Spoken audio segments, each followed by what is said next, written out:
Yes, good afternoon 11th class students. This is Vivek sir और आज आपको हम केमिस्ट्री का जो फर्स्ट चैप्टर था उसी में आगे पढ़ते हैं। अब तक हमने मैटर के बारे में, स्टेट्स ऑफ मैटर के बारे में, उनमें जो इंटरचेंज होता है उनके बारे में, ये सब चीजें पढ़ी थी। और आज हम एक इसका इंपॉर्टेंट टॉपिक पढ़ने जा रहे हैं, laws of chemical combination and Dalton's atomic theory, यानी कि रासायनिक संयोजन और डाल्टन की जो परमाणुविक यानी कि परमाणु के हिसाब से जो सिद्धांत था, डाल्टन का परमाणु का सिद्धांत, उसके बारे में हमें आज पढ़ना है। तो देखते हैं इसके बारे में। आप देखिए वीडियो को, explain You will learn about the laws of chemical combination and Dalton's atomic theory. ठीक है, इसमें हम केमिकल कॉम्बिनेशन के नियम क्या है, यानी कि कोई भी चीज या कोई भी एलिमेंट किसी दूसरे चीज से केमिकली कंबाइन कब हो सकता है, उसके लिए प्रॉपर्टीज क्या क्या है, उनके बारे में हम पढ़ रहे हैं। The law talks about two types of changes, physical and chemical. ठीक है, दो तरह के चेंज होते हैं, physical change and chemical change. ये आपने छोटी क्लासेस में बहुत अच्छे से पढ़ा होगा, मैं आपको दोबारा रिमाइंड करा देता हूँ। भौतिक परिवर्तन और रासायनिक परिवर्तन, ठीक है, physical change and chemical change. एक आपका रिवर्सिबल होता है, इरिवर्सिबल होता है, उनके बहुत सारी प्रॉपर्टीज, बहुत सारा आपने क्वेश्चन देखा होगा कि भौतिक परिवर्तन और रासायनिक परिवर्तन में क्या फर्क है, वो सब हमने इसमें पढ़ा है। और law of conservation of mass, यानी कि द्रव्यमान संरक्षण का नियम। मास होता है आपका द्रव्यमान, कल पढ़ा था हमने शायद फिजिक्स में या केमिस्ट्री में, जिसमें भी पढ़ा था। और लॉ ऑफ कंजर्वेशन यानी कि ये कंजर्व रहता है, यानी कि द्रव्यमान हमेशा संरक्षित रहता है, द्रव्यमान हमेशा कंजर्व रहता है। Let's look at an experiment to verify the part about the physical changes. Let's place some ice cubes in a dish and weigh it. Let's say that the weight is X. ठीक है, total weight of ice. If we heat the ice, जब हमने ice को heat किया, ठीक है, burner पे रख करके, और एक गैस या स्टोव मान लीजिए, आप कुछ भी मान लीजिए, उससे हम इसको हीट कर रहे हैं, किसको, आइस क्यूब्स को, तो पिघलना शुरू होगी, जाहिर सी बात है। ठीक है, melt and form water. और पिघल के क्या बना लेगी, वाटर बना लेगी। If we weigh the water, we notice that the weight is the same as the weight of iron. ठीक है, जितना आइस का वेट था, वाटर बनने के बाद, गर्म करने के बाद भी उतना ही जो आइस का वेट है, उतना ही वाटर का वेट आ रहा है।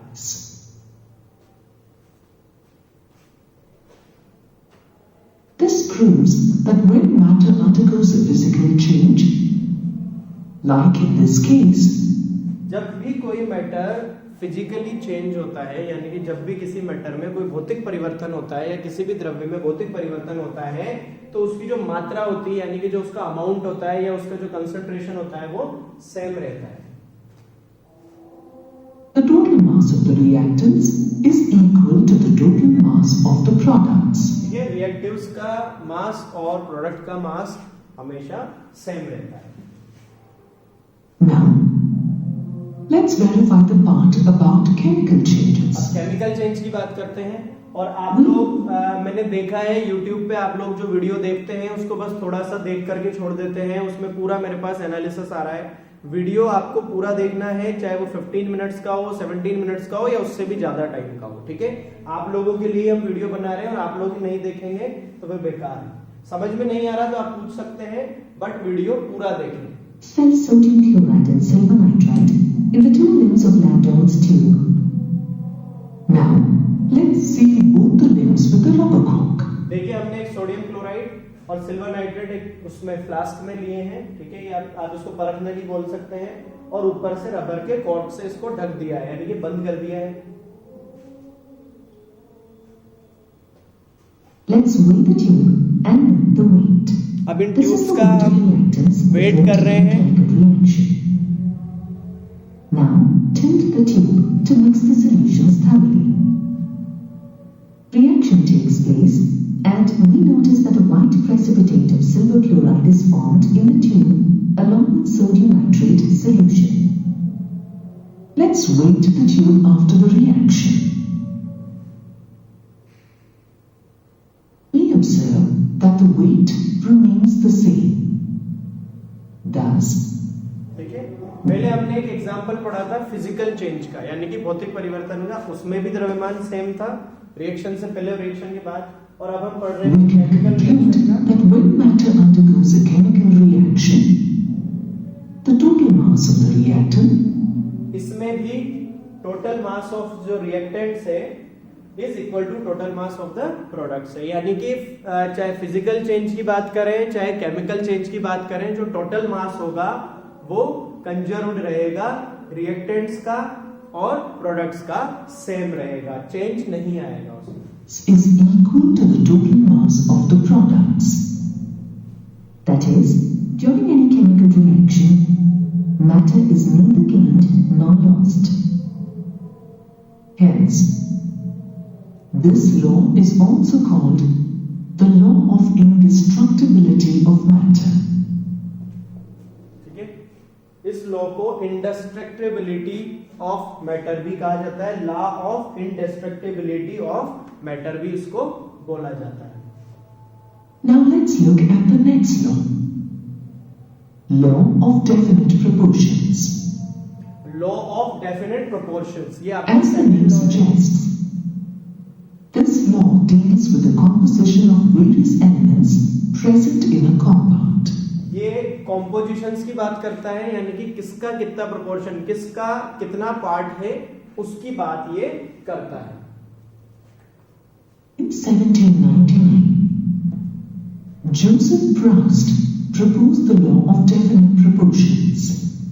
This law states that a pure chemical compound always contains the same elements combined together in the same fixed ratio by mass.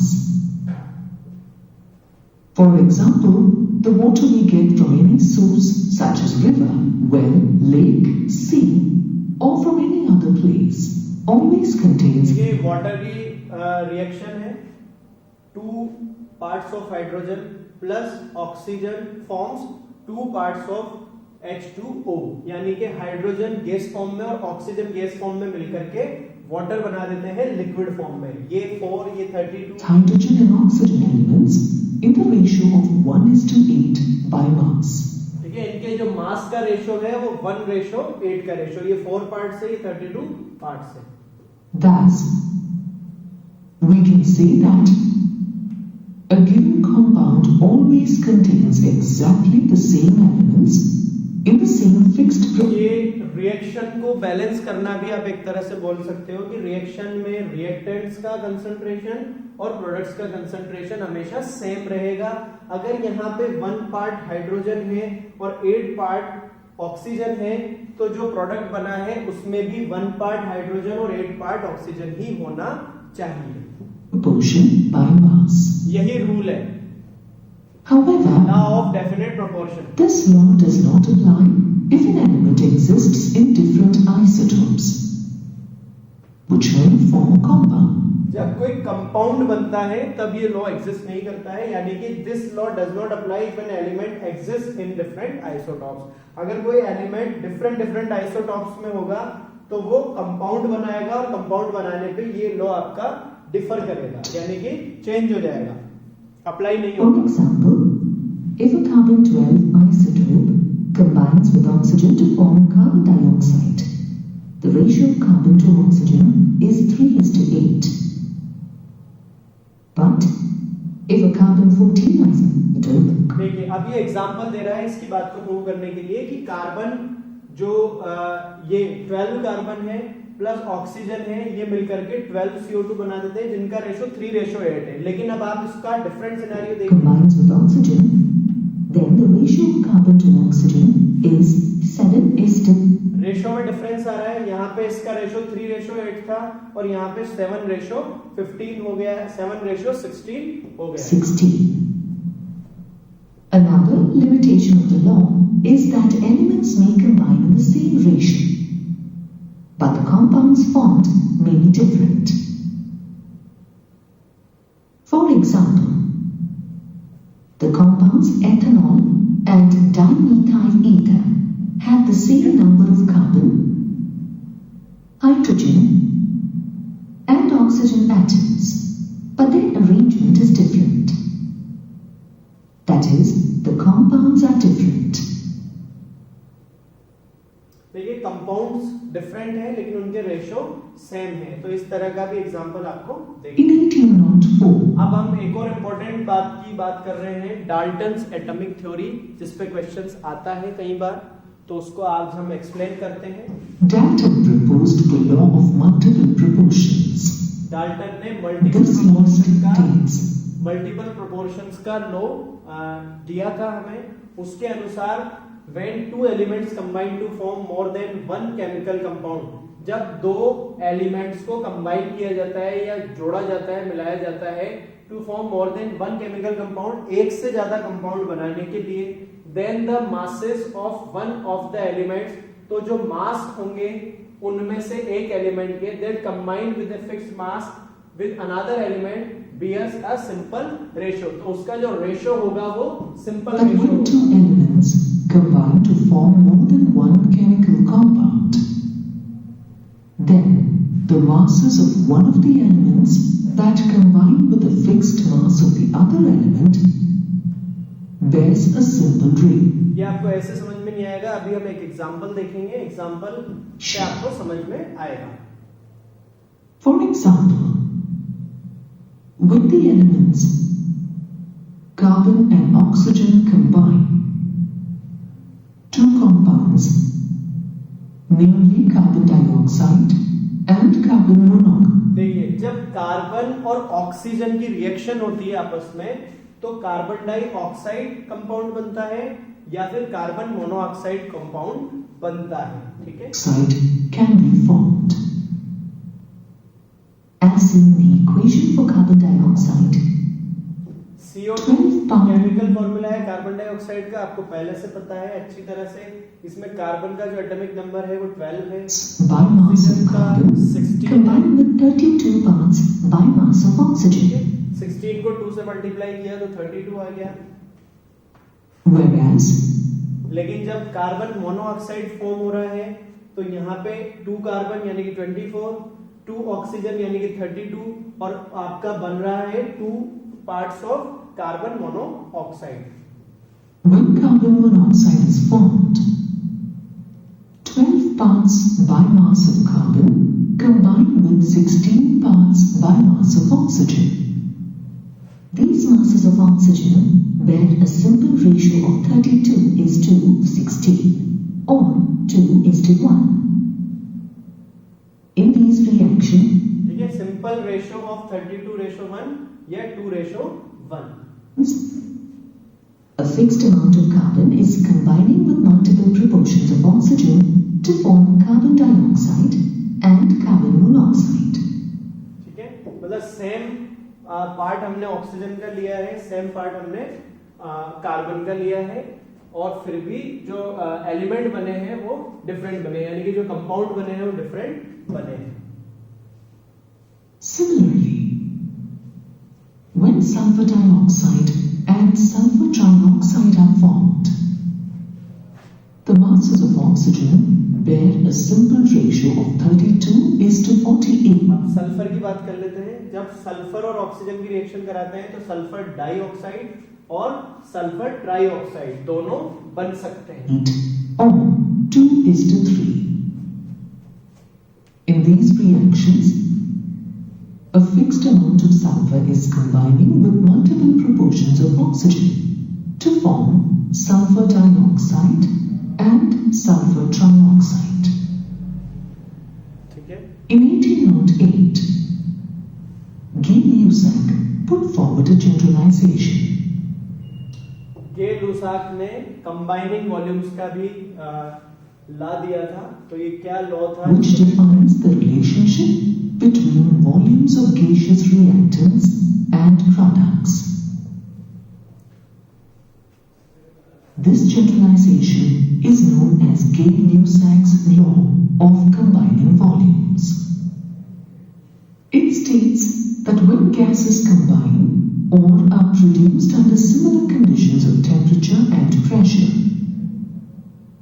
volumes of reacting gases as well as the products bear a simple ratio to one another. कोई भी gases combine होती हैं या products produce होती हैं किसी भी similar conditions में जिनमें टेम्परेचर सेम है, प्रेशर सेम है और volume of reacting gases same है, तो जो प्रोडक्ट्स होंगे वो सिंपल रेशो रखेंगे एक दूसरे के साथ 2:1 अनोदा। उनका रेशो सिंपल होगा, सेम होगा। For example, when one volume of hydrogen reacts with one volume of chlorine, the result is always 2 volumes of hydrogen and chlorine. जैसे 1 वॉल्यूम ऑफ हाइड्रोजन और 1 वॉल्यूम ऑफ क्लोरीन को हम mix करेंगे तो hydrochloric acid के 2 volume हमें मिलेंगे। Right. Thus, ratio of volumes of reactants and products of this reaction is simple. Another example is when एक और एग्जांपल इसका ले लेते हैं। 1 nitrogen liter of nitrogen gas reacts with 3 liters of hydrogen gas. 1 volume nitrogen को 3 volume hydrogen के साथ हम मिक्स करते हैं तो अमोनिया बनेगी To produce 2 liter of ammonia gas. 2 parts of ammonia आपको मिलेंगे। Since all the reactants and products are gases, the mole ratio of nitrogen gas to hydrogen gas. ठीक है, तो आज के लिए काफी है, लेकिन आप वीडियोस को पूरा देखें ताकि आपको समझ में आए। बुक्स अगर आपके पास अरेंज नहीं है तो बुक्स अरेंज करें, स्कूल आकर मिलें। कोई भी प्रॉब्लम आ रही है तो आप हमसे आकर के पूछ सकते हैं। अब आपके बायो और मैथमेटिक्स के लेक्चर भी हमने स्टार्ट कर दिए हैं, उनको भी आप पढ़ना स्टार्ट कर दें और कॉपी में वर्क डालना आपका स्टार्ट कर दें। आप कॉपी में होमवर्क करना शुरू कर दें। Thank you very much.